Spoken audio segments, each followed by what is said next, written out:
салом алейкум хонандагони азиз, имрӯз мо ҳамроҳи шумо параграфи 4-ро меомӯзем. Параграфи 4 бахшида мешавад ба нобаробариҳои як тағйирёбандадор. Дарси имрӯзии мо бошад ба дарси 9 рост меояд ки ин дарс ба ҳалли нобаробариҳои дараҷаи дуюми як тағйирёбандадор бахшида шудааст. Дар аввал баъзе мафҳумҳои ин мавзӯъро ҳамроҳи шумо дида мебароем. нобаробариҳои намуди ax квадрат ҷамъи bx ҷамъи c калон аз 0 ва ax квадрат ҷамъи bx ҷамъи c хурд аз 0 ки дар ин ҷо x тағйирёбанда a, b ва c ададҳо мебошанду a нобаробари 0 аст, нобаробариҳои дараҷаи дуюми як тағйирёбандадор номида мешавад ки ин таърифи нобаробарии дараҷаи дуюм ба ҳисоб меравад. ҳалли нобаробариҳои дараҷаи дуюми як тағйирёбандаро ба ёфтани фосилаҳое ки дар онҳо функсияи квадратӣ мувофиқ қиматҳои мусбат ё манфӣ мегирад овардан мумкин аст. умуман барои ҳал кардани нобаробариҳои квадратӣ мо метавонем тарзи графикиро истифода берем ё ин ки графики функсияи квадратиро сохта баъд аз он ҳалҳои онҳоро ёбем, ё худ мо метавонем тарзи фосилаҳоро истифода бурда нобаробариҳоро ҳал намоем. биёед хонандагони азиз, ин мавзӯъро бо мисолҳои мушаххас дида бароем. мисолҳоро ҳал мекунем. мисоли якум, дар шарти мисоли якум чунин омадааст: нобаробариро ҳал кунед, яъне нобаробарӣ ба намуди 5x квадрат ҷамъи 9x минуси 2 хурд аз 0. барои ҳал кардани ин нобаробарӣ мо бояд нулҳои функсияро ёбем, яъне мо менависем, дар ин ҷо ҳал мекунем. ҳал бигузор y баробар 5x квадрат ҷамъи 9x минуси 2. ин функсияи квадратӣ бошад. пас мо менависем сифрҳои функсияро меёбем, яъне сифрҳои функсия ин баробар аст ба 5x квадрат ҷамъи 9x минуси 2 баробари 0.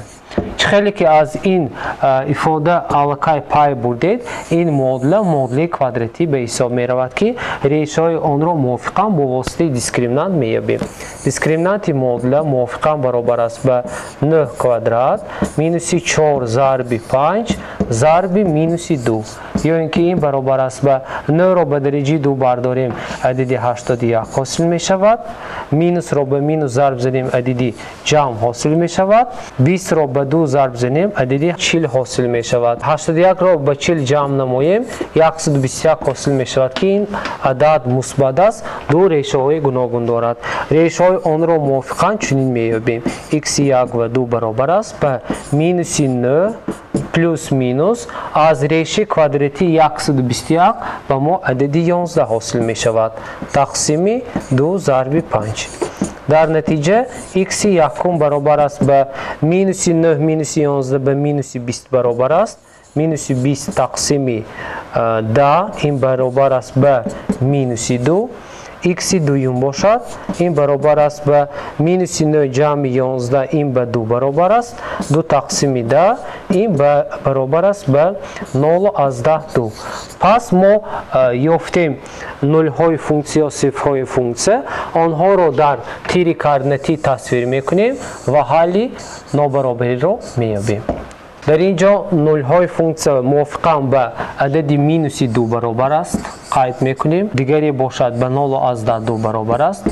анакнун аз 0 аз 10 сар карда то плюси беохир мо ададро мегирем ва ба функсия мегузорем. ҳангоми ба функсия гузоштан мо пайдо мекунем аломатҳои нобаробарӣ ки ин тарзи фосилаҳо ба ҳисоб меравад, лекин азбас ки мо медонем ки функсияи квадратӣ шохҳои он ба боло равона карда шудааст, пас ҳалли онро мо бо воситаи график чунин тасвир карда аломатҳои онро мегузорем: ҷамъ минус плюс. ба мо лозим аст аломати манфӣ, пас аломати манфиро мо штрих менамоем. пас ҳалли нобаробарӣ фосилаи аз минуси 2 то 0 аз 10ро қабул менамояд ки ин ҷавоби нобаробарии мисоли якум ба ҳисоб меравад. мисоли дуюмро дида мебароем. در شرط مثال دوم عیناً نابرابری درجه دوم داده شده است که به نمود زیرین نوشته شده است 3x کوادرات مینوس 11x مینوس 4 کلان از 0. برای حل کردن این مدل نابرابری پیش از همه صفرهای آن را می‌یابیم. می‌نویسیم حل. بگذار فункції کвадراتی به نمود 3x کوادرات مینوس 11x مینوس 4 داده شده است که گرافیک این فункція شاخه‌های آن به بالا روان است. این را به این نوبت میگیریم و در آخر به نظر گرفته حل میکنیم. اکنون خوانندگان عزیز صفرهای نابرابری را مییابیم. صفرها یعنی 3x کوادرات مینوس 11x مینوس 4 برابر 0 است. پس مدل کвадراتی را حاصل کردیم که با واسطه دیسکریمینانت آن را مییابیم. یعنی مینوس 11 در درجه 2 مینوس 4 ضرب 3 ضرب مینوس 4. این برابر است به هنگام مینوس 11 را به درجه 2 برداریم 121 حاصل می شود. مینوس را به مینوس ضرب کنیم علامت جمع حاصل می شود. 12 را به 4 ضرب زنیم عدد 48 حاصل می شود. هنگام 121 را به 48 جمع نمودن عدد 169 حاصل می شود که این عدد مثبت دارای دو ریشه می باشد. یعنی از ریشه کвадراتی 169 خیلی که همه می داند این به عدد 13 برابر است. ریشه های مدل کвадراتی را موافقه می‌یابیم. x یکم 11 مینوس 13 تقسیم 2 را به 3 ضرب زنیم 6 حاصل می شود. از 11 13 را گیریم مینوس 2 تقسیم 6 که این برابر است به مینوس 1 تقسیم 3.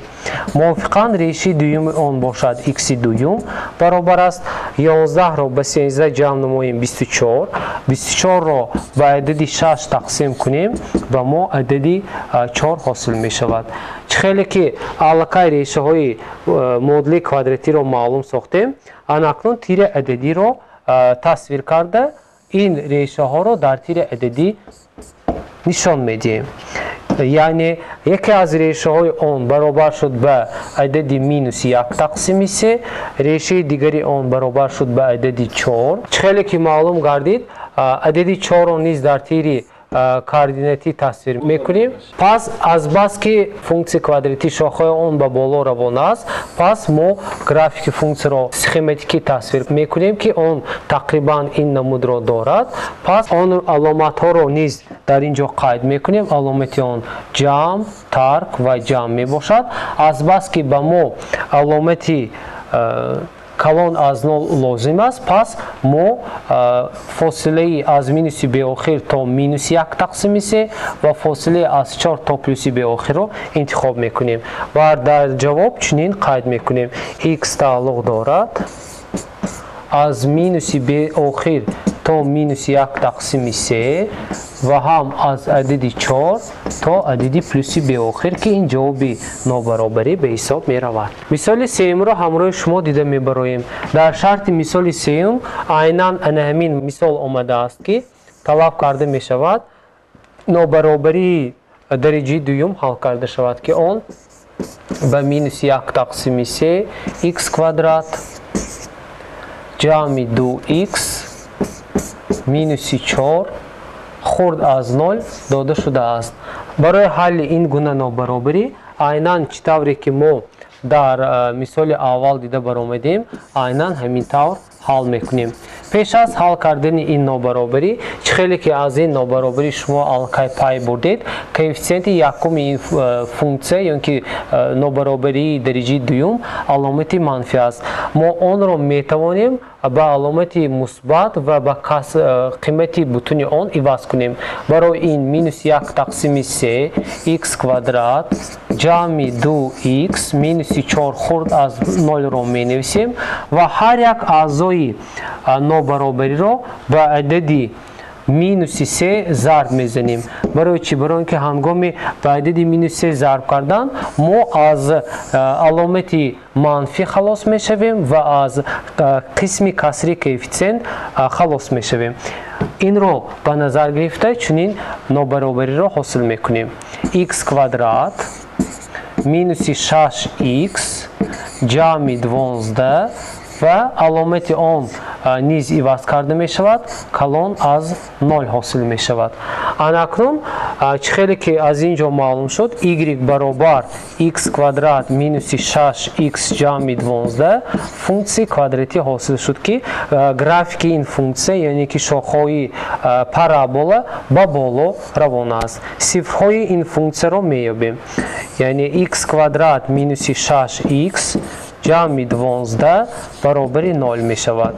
مدل کوادراتی رو حل میکنیم.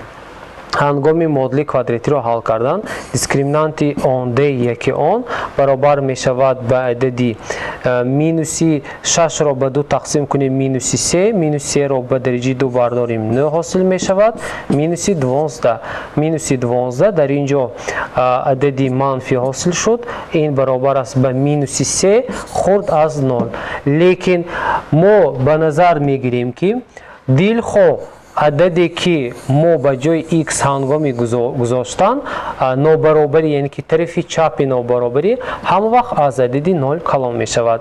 این را به این نوبت می گیریم و در تیر عددی هنگامی قید کردن چنین به خلاصه می آییم که تمام مجموع عددهای حقیقی از مینوس به آخر تا پلوس به آخر حل این نابرابری شده می تواند. یعنی گرافیک فونکسی چنین تصویر کرده می شود که همه عددها حل این نابرابری را قناعت می سازد و در جواب چنین قید می کنیم x تعلق دارد به همه عدد مجموع عددهای حقیقی. این بود مثال سیم. اکنون مثال چهارم را دیده می براییم. در شرط مثال چهارم چنین آمده است نابرابری زیرین را حل کنید که آن چنین داده شده است. بگذار نابرابری به نمود x مینوس 3 در کوادرات کلون از عددی 9 مینوس x در درجه 2. برای حل کردن این گونه نابرابری خیلی که از این نابرابری پای بردید این نابرابری درجه 2 می باشد. برای حل کردن آن را اول با واسطه فرمول ضریب مختصر میکشاییم و ساده میکنیم. یعنی که x مینوس 3 در کوادرات را موافقا با فرمول ضریب مختصر میکشاییم. x کوادرات مینوس 6x جمع 9 کلان از عددی 9 مینوس x کوادرات حاصل می شود. نابرابری درجه دوم را ساده میکنیم. یعنی ما طرف راست آن را 9 مینوس x کوادرات را به طرف چپ میگذاریم که علامت های هر یکی در افاده که در طرف راست واقع است و علامت برعکس عوض کرده می شود. x کوادرات مینوس 6x جمع 9 مینوس 9 جمع x کوادرات کلان از 0 حاصل می شود. در نتیجه x کوادرات با x کوادرات مانند می باشند آنها را جمع می کنیم 2x کوادرات حاصل می شود. عددهای 9 اصلاح کرده می شوند 9 مینوس 9 مینوس 6x باقی می ماند که کلان از 0. در اینجا قید می کنیم صفرهای نابرابری چنینند 2x کوادرات مینوس 6x برابر 0. از اینجا 2x را از قوس میبراریم و در اینجا به ما x مینوس 3 برابر 0 باقی میماند که x یکمی آن موافقاً به 0 و x دومی آن موافقاً به 3 برابر است که ما صفرهای نابرابری را حل نمودیم. حل نابرابری را در تیر کوردیناتی نشان میدیم.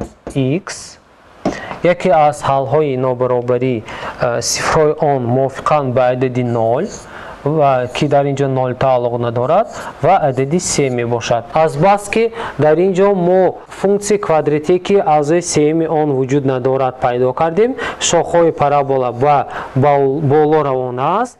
پس حل آن را ما چنین تصویر کرده میتونیم یعنی که پارابولا را تصویر میکنیم موافقاً علامت های آن را میگذاریم. در اینجا علامت پلوس مینوس و پلوس حاصل می شود و ما علامتی کلان از 0 لازم است. پس فاصله را قید میکنیم از مینوسی به آخر و از 3 تا پلوسی به آخر را تشکیل میدهد. پس در جواب قید میکنیم جواب نابرابری x تعلق دارد از مینوسی به آخر تا عددی 0 و هم از عدد 3 سر کرده تا پلوس به آخر مجموع حل‌های نابرابری را قانع می‌سازد. مثال پنجم را دیده می‌بریم. در شرط مثال پنجم چنین آمده است: در کدام قیمت x سه‌ازاگی 2x کвадрат جمع 5x جمع 3 قیمت‌های مثبت قبول می‌کند.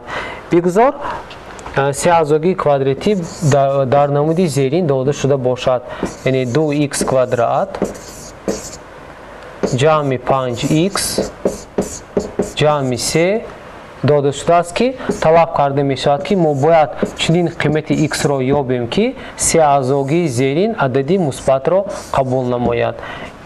یعنی برای حل این مثال خیلی که از این شرط مثال پای بردید، ما از سه‌ازاگی کвадрати داده شده نابرابری دوچنده رو یا که درجه دو را حاصل میکنیم که آن به نمود 2x کвадрат جمع 5x جمع 3 کلان از 0 می شود که طلب کرده می شود که این نابرابری را حل کنیم. بگذار فونکسی ما 2x کвадрат فونکسی کвадراتی و 5x جمع 3 داده شده باشد. صفرهای آن را میابیم. 2x کвадрат جمع 5x جمع 3 برابر 0. پس دیسکریمینانت معادله موافقاً به 25 مینوس 2 ضرب 3 عددی 6 را به 4 ضرب زنیم 24 از اینجا 1 حاصل می شود. 1 از 0 کلان است. موافقاً ریشه‌های آن به مینوس 5 مینوس 1 تقسیم 4 این به مینوس 1 از 10 5 برابر است و x دویم باشد مینوس 5 جمع 1 تقسیم 4 این به مینوس 1 برابر است. دو ریشه‌ای که ما همراه شما یافتیم اینها صفرهای فونکسیون به حساب می رود. در تیر عددی آن را تصویر کرده نشان میدیم. x بگذار قیمت یکمی نول های فونکسیون موافقاً برابر است به مینوس 1 از 10 5 آن تعلق ندارد و دیگری به عددی مینوس 1 برابر است. خیلی که قله پارابولا با بالا روانه کرده شده است، پس گرافیک فونکسیون چنین می شود. علامت های آن را قید میکنیم: جمع، ترک و جمع. و ما علامت جمع لازم است آن را چنین قید می نماییم. پس در نتیجه جواب را چنین نوشته ممکن است: x تعلق دارد از مینوس به آخر تا مینوس 1 از 10 5 و هم از 1 تا پلوس به آخر را تشکیل می دهد که این جواب مثال پنجم به حساب می رود. مثال ششم را دیده می براییم. در شرط مثال ششم چنین آمده است: ساحه معینی فونکسیون را یابید که فونکسیون به نمود زیرین نوشته شده است: y برابر ریشه کвадрати از 12x مینوس 3x در درجه 2. ما باید ساحه معینی فونکسیون را یابیم. یعنی طلب کرده می شود که از فونکسیون d از y یافته شود. برای یافتن ساحه معینی فونکسیون خیلی که معلوم است ریشه کвадрати در همان وقت معنا دارد اگر تحت افاده ریشه مثبت باشد. این را به نظر گرفته نابرابری را چنین حل میکنیم: 12x مینوس 3x کвадрат همه وقت کلان یا برابری 0 است، یعنی که مثبت است. نابرابری درجه 2 را حاصل کردیم که جایهای کوفیسیانت ها تغییر یافته است. آن را چنین می نویسیم: مینوس 3x کвадрат جمع 12x کلان یا برابری 0. از بس که کوفیسیانت نابرابری درجه دوم مینوس است ما می توانیم به مینوس 3 تقسیم کنیم برای آنکه 3 و 12 به 3 عدد 3 تقسیم کرتی می شوند. پس ما نابرابری نمود زیرین را حاصل می کنیم: x کвадрат مینوس 4x علامت نابرابری به برعکسش عوض کرده می شود، خرد یا برابری 0 حاصل می شود.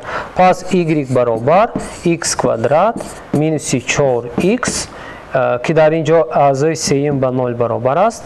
ما فونکسی کвадрати را حاصل کردیم که آن با تیرهای x نقطه های 0 و 4 را در یک نقطه می برد. شاخهای پارابولا به بالا روانه کرده شده است. پس نول های آن را می یابیم، یعنی می نویسیم x کвадрат минуси 4х баробари 0. аз инҷо x-ро аз қавс мебарорем. x минуси 4 баробари 0, ё ин ки x-и якум ба 0 баробар аст ва x-и дуюм инчунин ба адади 4 баробар аст. сифрҳои функсияро дар тири координатӣ нишон медиҳем ва ҳалли нобаробариро менависем. азбас ки аломати нобаробари калон ё баробари 0 аст, пас нуқтаро мо пурра мекунем. адади якум ба 0 ва адади дуюм ба 4 баробар аст. анакун параболаро дар инҷо тасвир мекунем ва аломатҳои мувофиқи онро менависем. дар инҷо аломати ҷамъ, тарк ва ҷамъ ҳосил шуд. ба мо дар ҳалли ин нобаробарӣ аломати манфӣ лозим аст, пас мо фосилаи дуюмро интихоб мекунем. x тааллуқ дорад аз адади 0 то адади 4. ин ҳалли нобаробарии 12x минус 3x квадрат калон аз 0, ё ин ки соҳаи муайяни функсияи зерин ки ба мо талаб карда шудааст мебошад. анакун хонандагони азиз, барои мустаҳкам кардани мавзӯи имрӯзии мо ба шумо якчанд мисол барои кори мустақилона супорида мешавад ки онҳоро бояд иҷро кард. бо ҳамин мавзӯи имрӯзии мо ба анҷом расид. хайр то дарси оянда муваффақ бошед.